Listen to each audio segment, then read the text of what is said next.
Good morning, everyone. It is Friday, February 20th. It is Q&A day.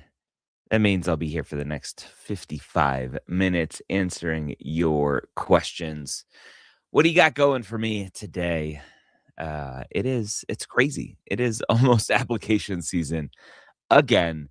For those of you who are applying, for those of you who applied last cycle and are still waiting to hear stuff, we're still seeing interviews come out. It's crazy. It's almost end of February. We're seeing interviews still trickle in. Not a ton, but they're trickling. They're trickling in. So there is still hope. Hello to Miles Empathy Project. What's going on? Oh man, what's new in this crazy world of Premed medical school admissions? For those of you who didn't see, University of Georgia has now gotten their preliminary accreditation. You can now apply to them for the 26 cycle. So if you were in the application cycle, the 25-26 cycle, you can now go into your AMCAS application and designate them. Go Gators. What's going on? So that's the exciting thing in the med school space, the fact that there's a new school that you can apply to. That comes with its own questions and fears around applying to a new school and what that potentially looks like, but nothing to be concerned about. I don't think.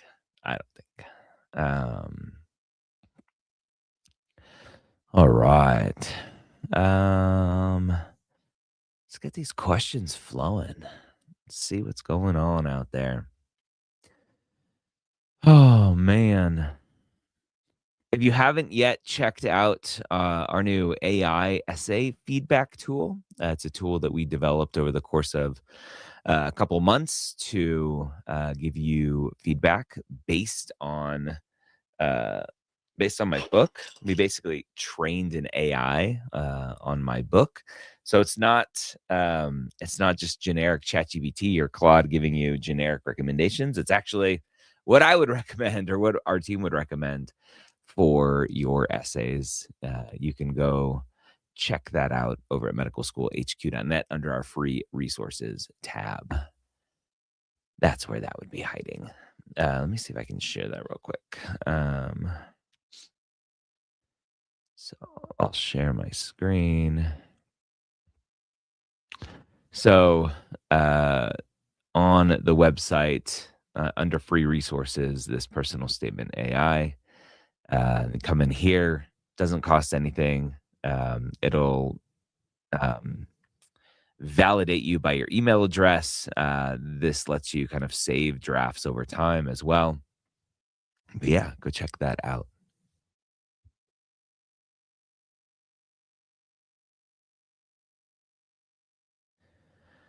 All right.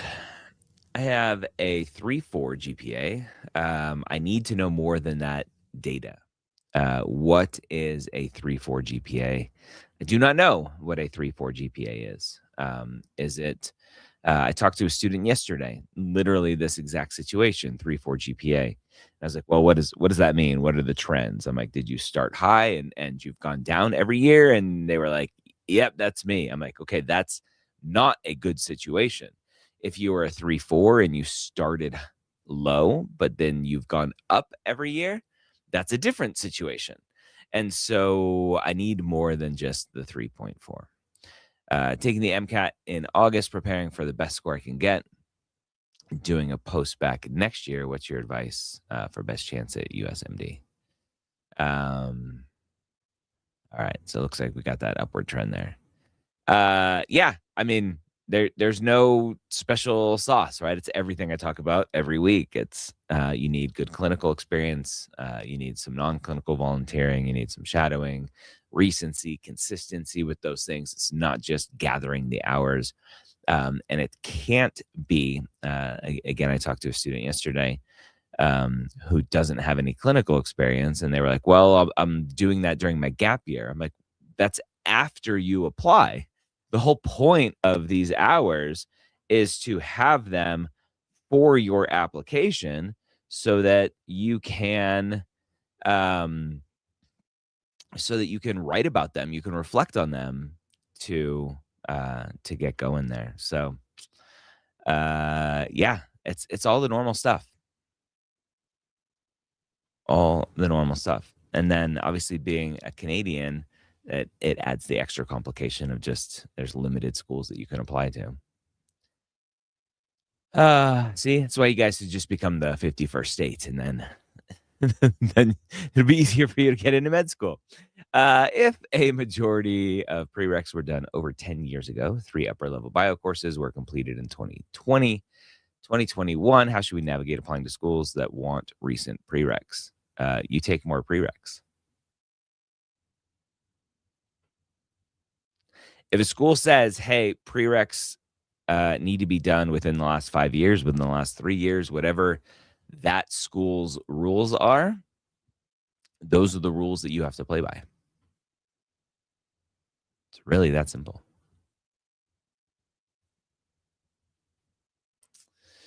Have a 3.53 GPA. This question's coming over from Instagram. 3.53 GPA, upward trend. Got an F in my first semester, but going to end my senior year with a 3.9, junior year with 3.79. Got a C in Gen Chem, Genetics, Bio 1, but A's in the Orgos and Biochem. That's fantastic. Yeah, that's the kind of upward trend we're looking for. I have some questions about the stress of medical school. Recently, I've been developing some bumps on my foreskin. Is it a sign of stress? Or should I just use rubbers? Yeah, I think you should use rubbers. Definitely. It's probably herpes. So go check that out. The answer is almost always herpes. That is not medical advice. I'm no longer licensed as a physician. So yeah, don't take my advice for it. How bad does a W look the semester before I apply? I have one other W when I was going to take a class at community college, but didn't end up needing it. So separate transcript, and that's the only thing on it.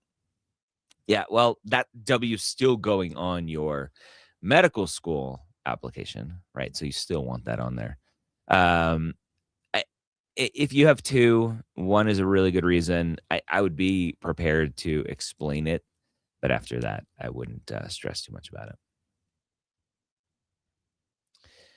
Current freshman, been trying to think on what I should get started on now to get an edge. The first thing to get started on is a shift in your mindset that you're going to, quote, get an edge. There's no edge to be had here. And I think that is part of just the kind of pre-med culture of I need to be better than, I need to stand out. I need to do all of these things to be a step ahead or get an edge in this case above my classmates. And I think that's where the culture comes from of, oh, I don't want to talk to you. I can't be friends with you. I can't help you because I need to have an edge on you. And I just don't think that's what you need to get into medical school. I think you need to be you. You need to follow your passions, follow your interests. Yes, follow your potential desire to be a physician. And how do you chase that idea? By going and putting yourself around patients, around doctors. Do I like this? Is this something I want to continue doing tomorrow? And so you need to get clinical experience. You need to get shadowing. You need to have some non-clinical volunteering, habitat, soup kitchen, homeless shelter kind of stuff to show a little bit of gamesmanship here on an application that you are willing to serve your fellow human beings in your community. So you need to do all of those things. You have an EMT and CNA certification. Yeah, so you're already racking up certifications. Like, why do we have two different certifications? Looking for jobs, but I don't know. Yeah, again, you don't need a job. That can be volunteer. Just start doing something you're interested in doing.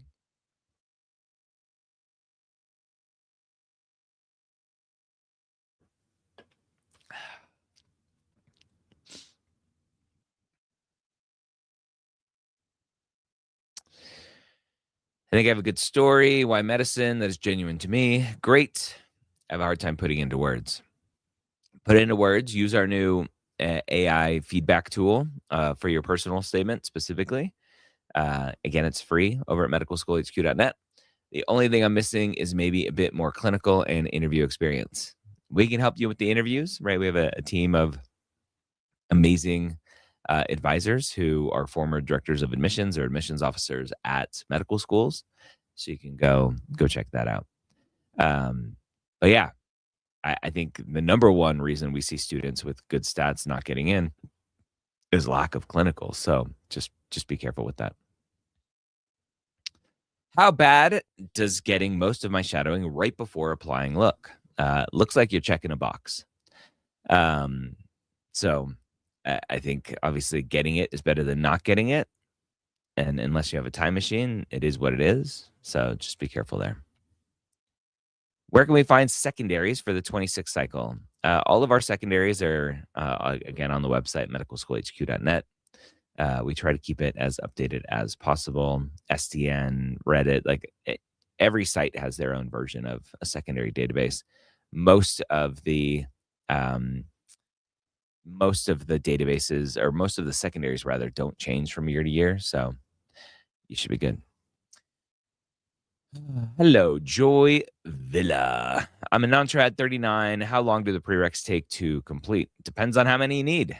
Really depends on how many you need. How many can you take at one time?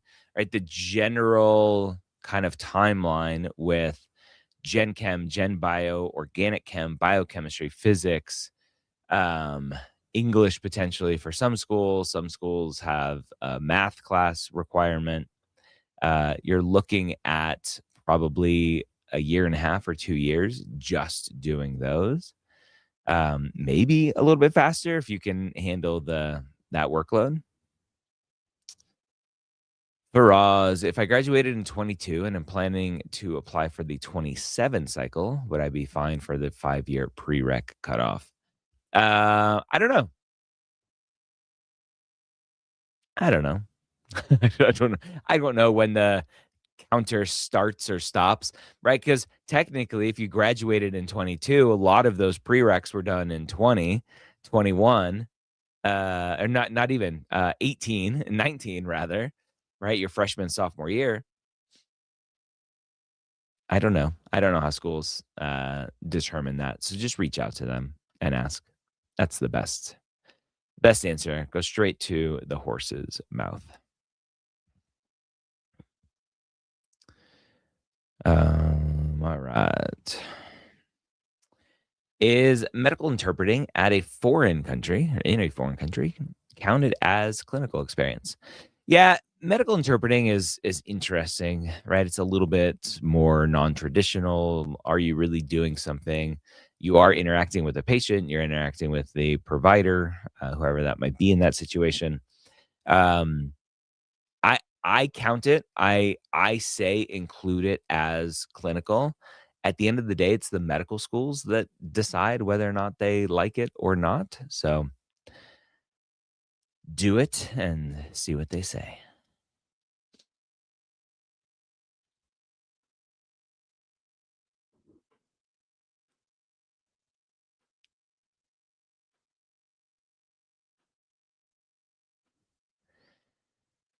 "39, completing my bachelor's, but I'm concerned about timeline from now until I can apply. No prereqs, no MCAT yet. I have a passion as a nutritionist turned pre-med. Advice."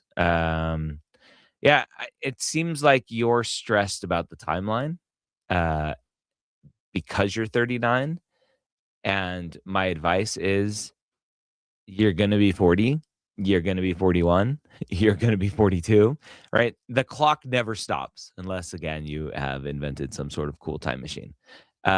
Stop worrying about your age and just do the things that you need to do to continue on this path, if this is the path that you want.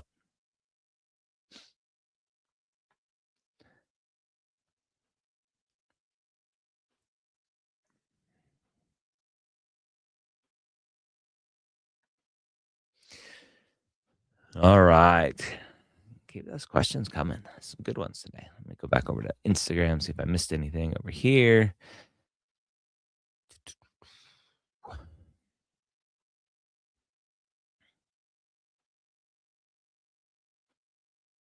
Am I planning to bring back the application renovation videos? Yeah, I recorded one the other day. I have a few more that are in the queue to be recorded. So, yeah, they're coming.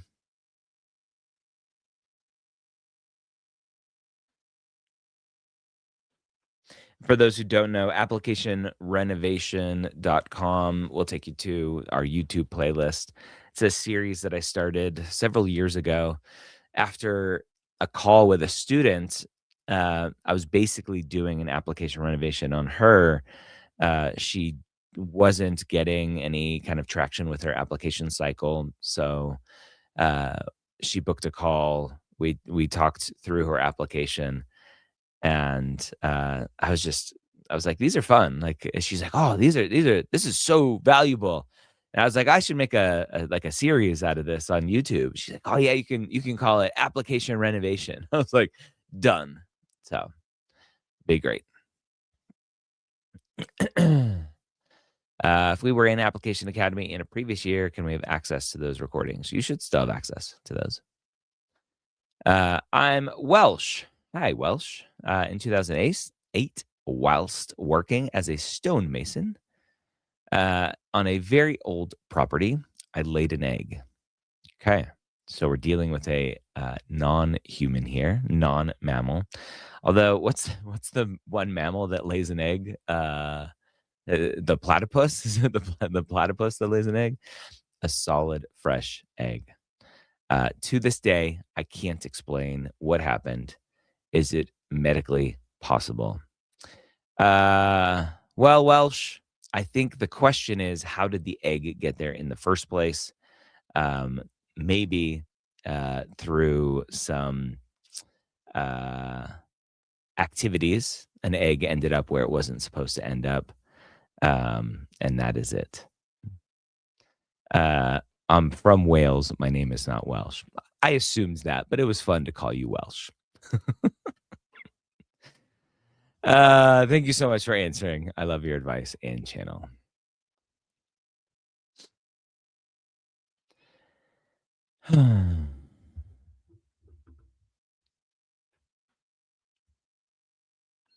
And I think we should. This is the idiot American answer here. We shouldn't call you guys Welsh. We should call you Welch, like Welch's grapefruit juice. I want to now assume that those good juices come from Wales. So you are no longer Welsh. You are Welch. That is my decree here today. Do you get tired of the neuroticism among pre-meds? It's interesting. I've talked about this often where like in my personal life, like I hate repetition.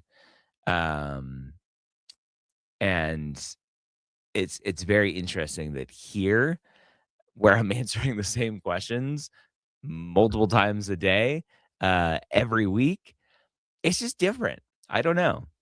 I don't know. Um, I wish the neuroticism, improved, meaning, um, I wish what I said, um, kind of, uh, um, like was absorbed more, but it's not. And that's okay. That's why we created the Overthinking Pre-Med Club. So if you are a member, let me know.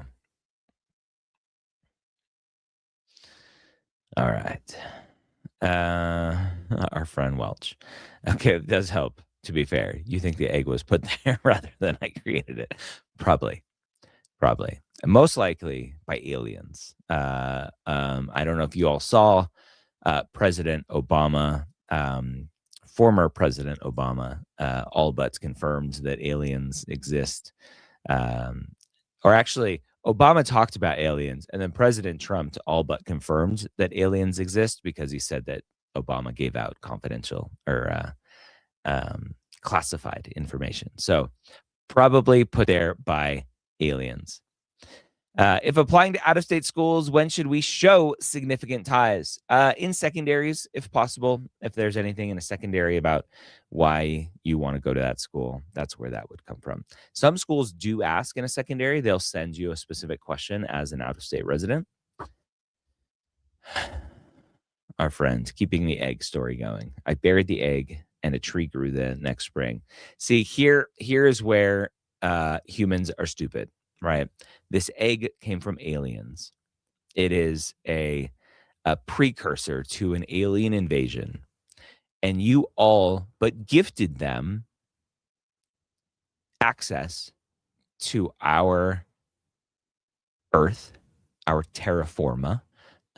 That's the right word. And now that tree is going to be the launch site for their invasion. So if I were you, I would go cut down that tree today. What do you recommend for clinical experience? 1 year as an ER scribe in 2018, 6 months pediatric scribe 2020, years of volunteer and teaching experience, master's in biosciences, MCAT is on June 13th. You need clinical experience. There's no specific clinical experience to get.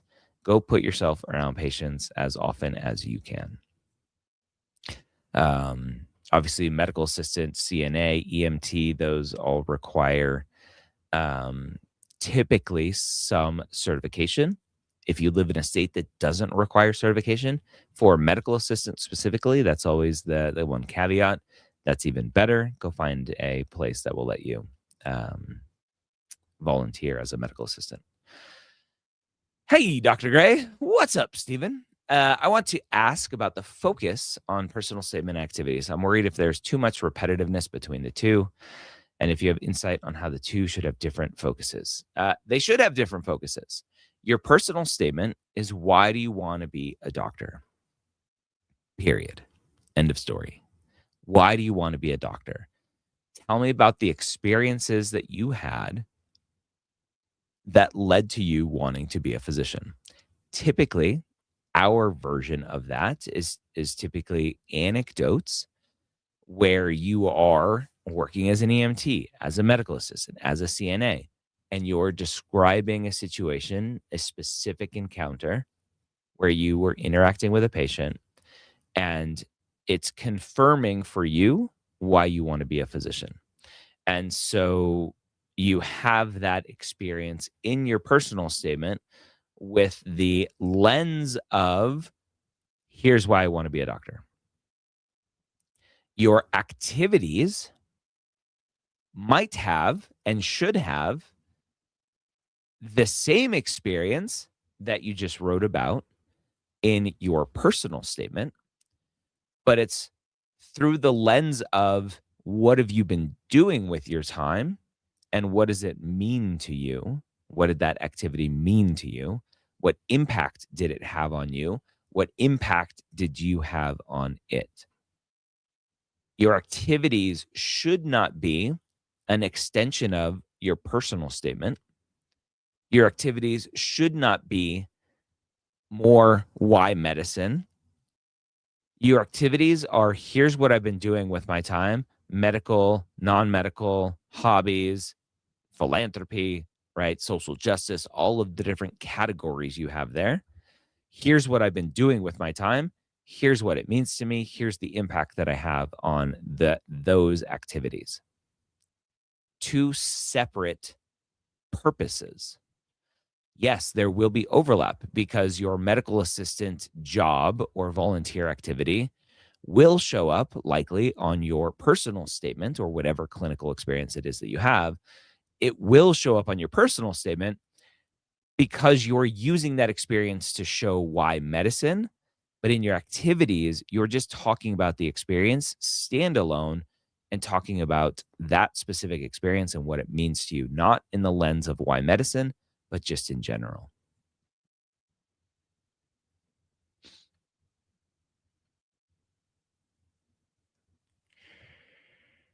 A friend used to be a member of the overthinking pre-med club. I applied and realized I was stressing and overthinking way too much. Yeah, that's generally it. Does more than one attempt on the MCAT look bad? Looks bad to your bank account, uh, probably to your your hairline and hair color with more grays. No, more than one attempt is fine. Um, I wouldn't wish that on anyone. I wouldn't go into it expecting more than one attempt, but if you need to, you need to. It's okay. Is NYU one of those schools we just only consider if we have appropriate stats? I keep hearing you comment on their stats and their acceptance strategy. Yeah, yeah. I I'm friends with the dean of admissions there. We have very different ideas on what makes a good physician. He very much is 4.0, 520, 5 plus MCAT score. That's what looks good to him, to NYU, to Langone, whatever. That is not necessary in the grand scheme of things. But yeah, if you go and look at the MSAR, I'll pull it up here. This is where you can find that data. Again, I'm showing you the MSAR, not to show you all of the secrets. AAMC, don't get mad at me. But the MSAR is something you should go invest in. Unfortunately, it should be free, but the AAMC likes to charge for everything. Recent enhancements. Ooh, let's learn more.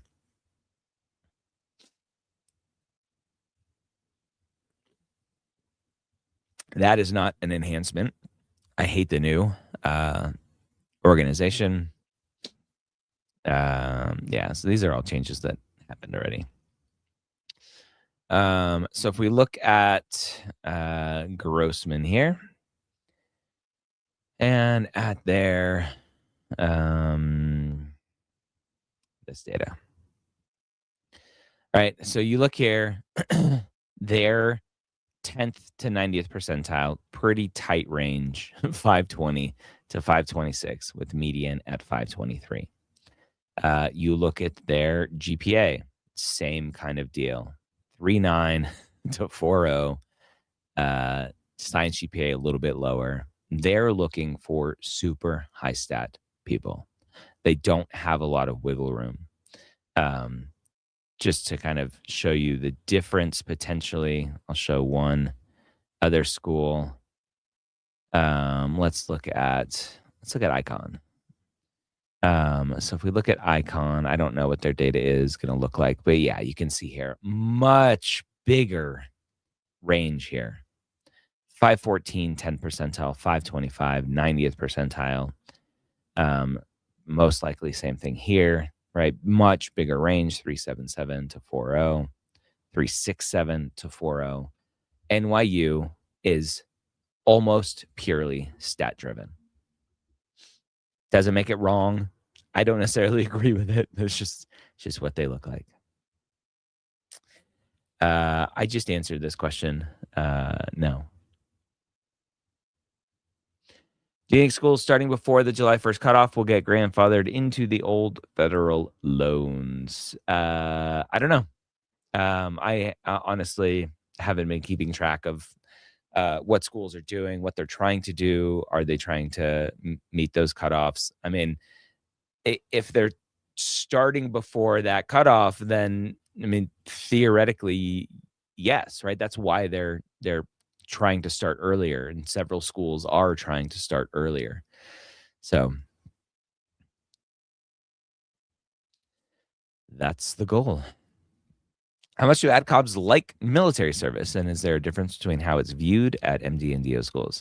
I think the admissions committees and specifically the individual reviewers that are looking at an application, if they like the military service, they like it. If they don't, they don't. I think trying to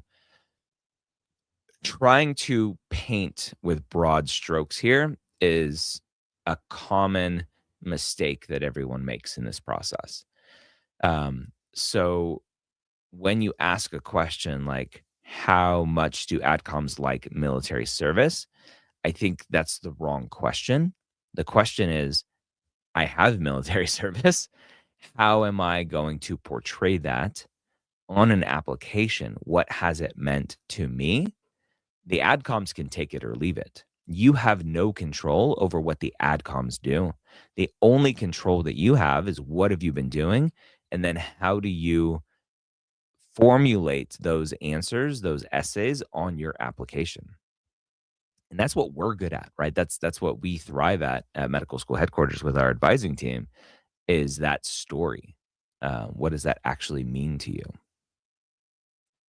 So I was watching I was watching, iRobot the other day, it's the super old Will Smith movie, um, with my son. It was the first time he was watching it, and it just reminded me, um, the, like, hologram of the doctor. If you haven't seen the movie in a while, the hologram, of the doctor that died in the movie, just has a set of programmed answers, and if you don't ask the right question, it'll say, "Oh, that like my responses are limited. Ask a different question." And then when you ask the right question, it goes, "That is the right question." I'm like, "Oh," that's just reminded me. Like you're asking the wrong question here. Um, yeah.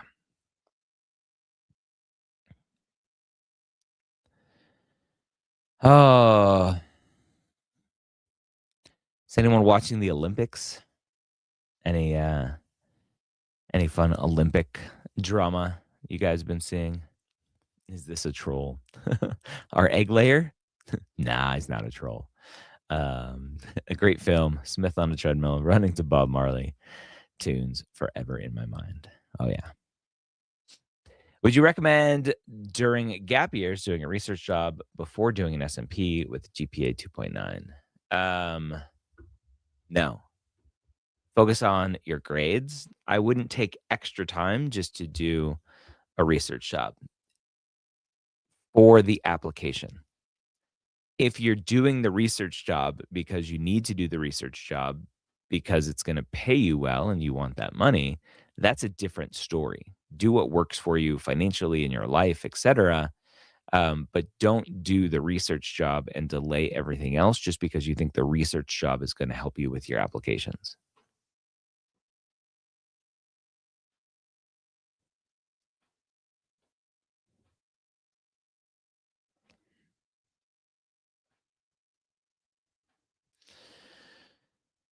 Alright, let's see. What's going on over on Instagram? No new questions over on the IG. Here's one. How do you know that someone doesn't actually want to do medicine based on their why medicine? Or what are some red flags that admissions can tell a student is applying for the wrong reasons? Yeah, it's not that we can't tell that they don't want to do medicine. We can assume that they're going into medicine for what seems like the wrong reasons. They may be going into medicine for the right reasons, but how they have portrayed it in their personal statement looks like the wrong reasons. This path, and I was talking about this last night with Dr. Wright on his new show, Getting It Right, Premed Happy Hour. We had our first episode last night. That's going to be Thursdays at 8 p.m. Eastern. So you can check that out on YouTube. Um, we had this conversation last night about this path being hard. It's a lot. Medical school is not easy. Residency is not easy. I don't know if they should be easy. Maybe they can be a little bit easier, but I don't think they should be easy. Um, and so students who are going through this pre-med gauntlet, which I think is a good term for it. I don't know if I've used that term before. Um, Going through this gauntlet of prereqs and experiences and the application and going through this process, most of it is there, I think, to weed people out who aren't willing to put in the work. I think that's it. Not that that you can't put in the work, that you're not smart enough. I hate the term weed out classes. I think weed out classes are just hard classes because it's a new level of learning and new level of subject that requires a whole different level of effort, and some students just aren't willing to put in that effort. It's not a weed out class. It's a, are you willing to do the work? Right? It's a filter. And so when I'm looking at a personal statement, I'm judging it through the lens of, is this someone who, when things get tough, are they going to lean on the right reasons for why they want to be a physician? Right? And you might ask, well, who are you to say what's right or wrong? We have enough evidence to show that people who are doing it for money and prestige get super burnt out and are like, this isn't worth it. Um, uh, you have to be willing to put in all of that effort and work and lean on your core reasons of wanting to take care of people. That's what we have seen year in and year out keeps people motivated on this journey, is the actual patient care, not prestige, not liking science and wanting to help people, not people are like puzzles and I like to figure things out. There's so many bad reasons to be a physician, that we just know those students don't do well long term. So that is the answer. Can you explain why a high MCAT score wouldn't help with competitiveness if we have a GPA 3.1, 3.4? I'm not saying it can't help with competitiveness. What our philosophy is that a high MCAT score does not automatically overcome a low GPA. They're two different variables. So I think a lot of people think that there is some sliding scale somewhere that talks about um, uh, a sliding scale in an admissions committee that says your GPA can be a 3.1 if your MCAT score is a 5.20. It can be a 3.2 if your MCAT score is a 5.18. It can be a 3.3 if your MCAT score is a 5.16. There's no scale like that. So that's what we mean by the MCAT score doesn't overcome a GPA. If you're looking strictly at a rubric, for schools that use a rubric and you get a certain number of points for your GPA, and the higher your GPA, the more points you get. The lower your GPA, the less points you get.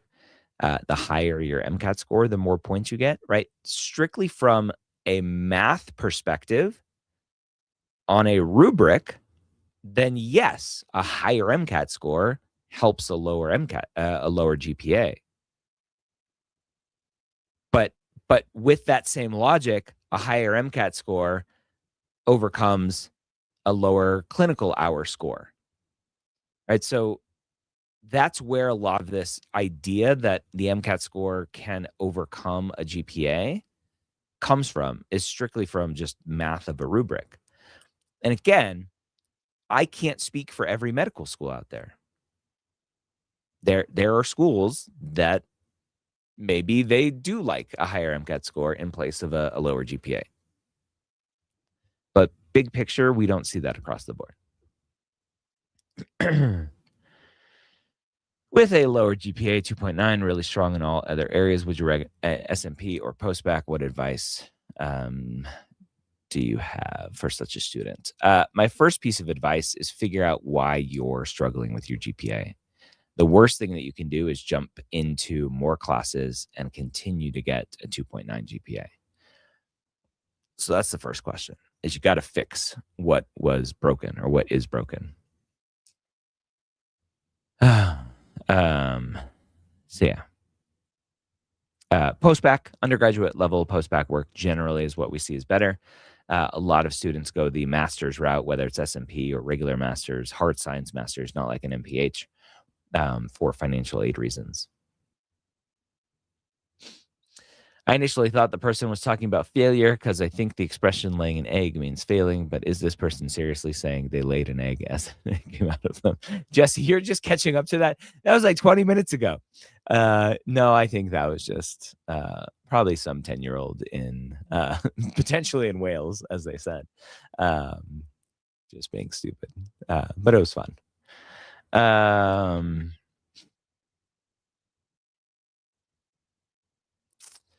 I'm asking because there's a graph out there that in the ether that suggests a higher percentage of students are accepted with 523.2 versus 510.31. Well, we can look at, so let's look at the AMC data here. I know I've downloaded it 400 times. They used to just have a PDF. Hold on.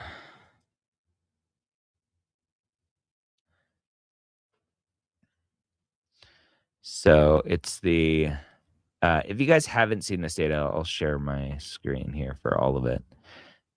If you Google AMC facts and data tables, you'll be taken to this page here. And there's lots of different information. Most of it isn't super helpful. A lot of people misrepresent this data and try to say it's kind of prediction level data. But what we're looking for is the grid A23 here. So it'll open up in Excel. So I have to change what I'm sharing. Stop share. Share screen.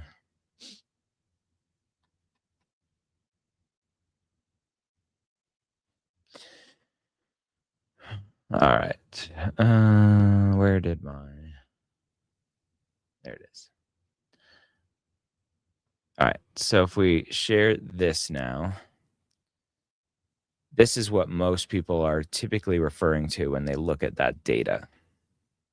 And so if you look here, greater than 517, and let's bring up your specific example here. You said greater than, so 520, we don't have specifically 520, but 32. So we'll look here. We'll look at this line. So greater than 517 and a 30 or 319, there aren't many people applying with that sort of data. Right. You can see there are 129 applicants, 60 acceptees with an acceptance rate of 46.5, which is greater than most. What is the, I'm going to challenge you all. What is the immediate, problem with this chart that you all should bring up? Because I tell you all to bring this up all the time. What's the immediate problem? When we're looking at this data over here, right, this GPA, total GPA, what is the problem with looking at just that number?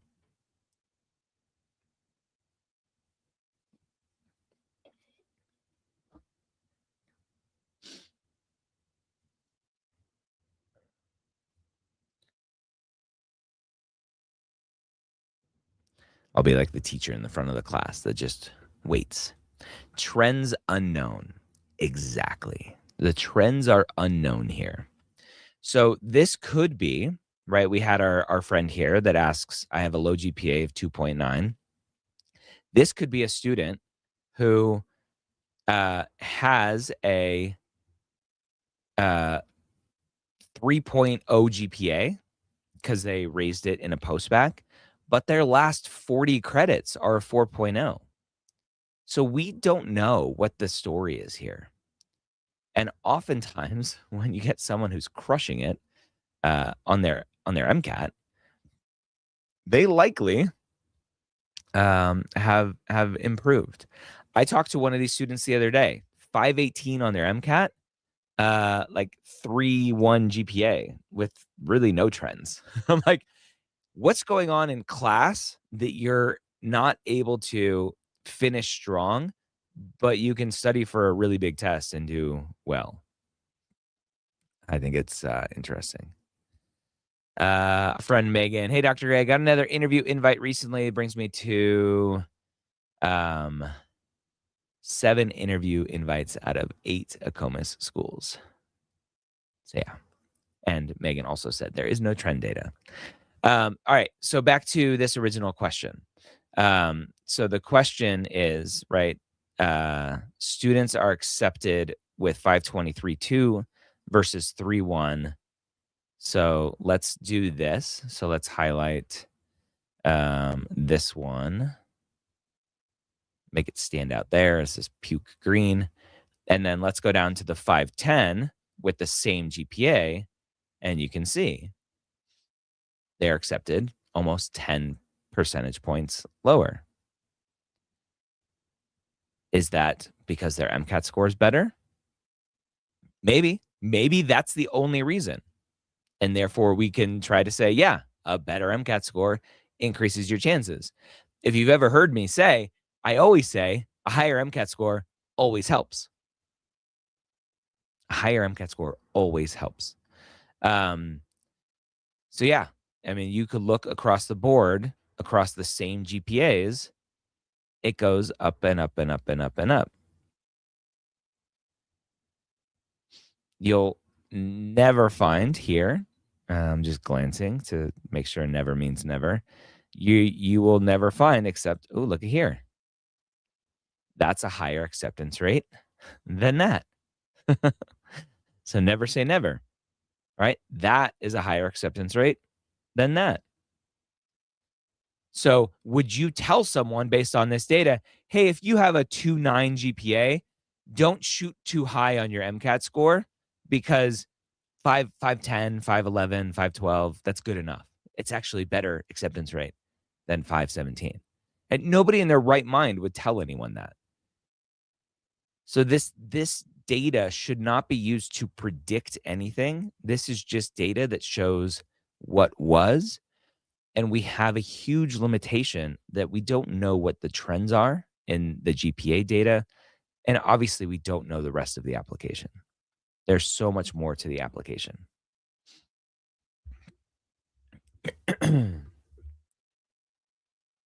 All right. Does the prestige of your undergrad institution matter more for MD, PhD admissions? I don't think so. I'm not a prestige junkie. I think the people that continue to defend prestigious institutions are the ones that are at prestigious institutions or went to prestigious institutions because it makes them feel better. I don't think so.